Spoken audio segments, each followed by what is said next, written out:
The finding is important because over time, employers have been getting away from defined benefit plans that had guaranteed outcomes such as pension plans, and they've been gravitating towards defined contribution plans such as 401k plans or 403b plans in the public sector. And to make matters worse, Social Security, the future of Social Security is sort of under question when it comes to funding and so on.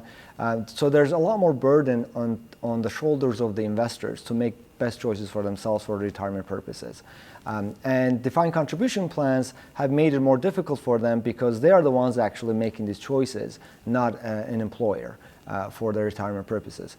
We already know that there are other issues related to planning for retirement within 401k plans, such as somewhat of a low participation, lack of proper financial education before you actually make these financial choices.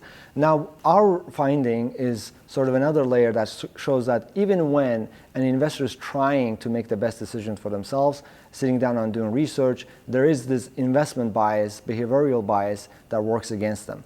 And the bias is alphabeticity bias, and it's related to the fact that when you start doing your research, the top of the list gets a lot more attention in your research, and yet you tend to overweigh or overinvest in those funds. And at some point, you're exhausted by the search. At some point, you accept that the choices that you've already made are good enough, and you stop the process, even if continuing that process would actually result in better choices for your retirement. So by falling prey to this bias, investors are actually are leaving some money on the table because they're not really making the best choices for themselves.